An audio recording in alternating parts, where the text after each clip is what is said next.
అనగనగా ఒక అడవిలో ఒక దొంగ పిల్లి ఉండేది.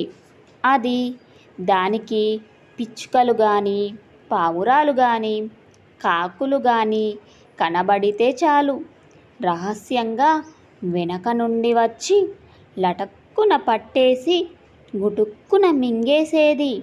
ఇంకా అప్పుడే పుట్టిన చిన్న చిన్న పిల్లలని కూడా వదిలేది కాదు.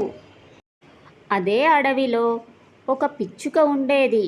అది ఈ దొంగ పిల్లికి భయపడి ఒక చెట్టు పైన చాలా ఎత్తులో కొమ్మల చాటున గూడు కట్టి పిల్లలను పొదిగింది.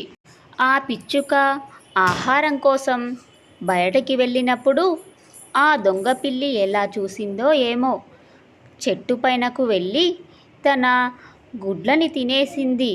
అప్పుడు ఆ పిచ్చుక చాలా బాధపడింది. అందరూ ఎవరికి వారు ఉన్నారే కానీ ఆ దొంగ పిల్లిని ఎలా దెబ్బ కొట్టాలో ఎవరూ ఆలోచించడం లేదు. దానితో పిల్లికి తనను ఎవరూ ఏమీ చేయలేరని బాగా పొగరెక్కిపోయింది అని పిచ్చుక అనుకుంటుంది. అదే అడవిలో ఒక చెట్టు కొమ్మ కింద ముళ్ళ కంప ఉంది. దానికి బాగా లావు లావు ముళ్ళు ఉన్నాయి. ఆ కంపని చూసిన పిచ్చుకకి ఒక ఉపాయం తోచింది. వెంటనే తన స్నేహితురాలైన పావురం దగ్గరికి వెళుతుంది. వెళ్ళగానే పావురంతో ఇలా అంటుంది, ఏమైంది, ఇలా ఉన్నావేంటి అని అడగగానే పావురం ఇలా సమాధానం చెబుతుంది. వారం రోజుల కిందట నేను పెట్టిన గుడ్లని ఆ పిల్లి వచ్చి తినేసింది. అందుకే నేను ఇలా ఉన్నాను, చాలా బాధపడుతున్నాను అని పావురం పిచ్చుకతో చెబుతుంది. అప్పుడు పిచ్చుక, అయితే మనం ఆ పిల్లిని ఏమీ చేయలేమా అని అంటూ ఉండగా, నాకు ఇప్పుడే ఒక ఉపాయం వచ్చింది, మనం వెంటనే అలా చేద్దాము, మనకు పిల్లి నుండి విముక్తి లభిస్తుంది అని చెప్పగానే, అవునా, ఏంటా ఉపాయం, తొందరగా చేసేద్దాం చెప్పు అని పావురం అంటుంది. నేను పిల్లి చూసేలా పిల్లి ముందుకు వెళతాను. అది నన్ను పట్టుకోవడానికి నా వెనకాలే వస్తుంది కదా.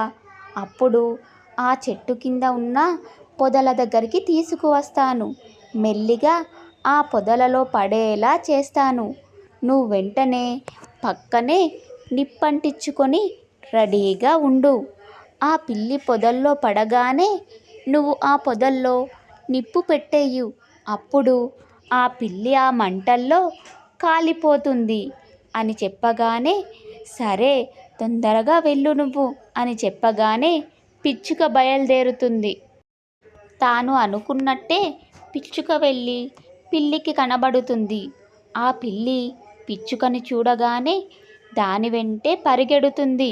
అప్పుడు ఆ పిచ్చుక మెల్లిగా పొదల దగ్గరకు తీసుకొని వెళుతుంది.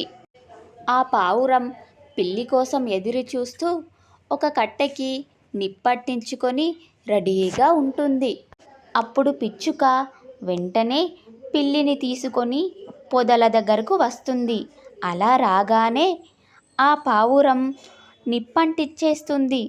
ఆ పొదల్లో పడిపోగానే ఆ పిల్లి మంటల్లో పడిపోతుంది. ఆ మంటలకి కాలిపోయి చనిపోతుంది. అప్పుడు అక్కడ ఉన్న పిచ్చుక మరియు పావురం ఇద్దరూ చూసి చాలా సంబరపడతారు. పిచ్చుక ఉపాయంతో పిల్లి బెడద తప్పింది అని మిగతా పక్షులు కూడా అందరూ సంతోషిస్తారు. ఆ దొంగ పిల్లి మంటల్లో పడి చనిపోతుంది. ఆ అడవిలో ఉన్న మిగతా పక్షులు ఆ పిచ్చుక దగ్గరకు వచ్చి అందరూ కృతజ్ఞతలు చెబుతారు. అప్పుడు పిచ్చుక కూడా ఆనందిస్తుంది.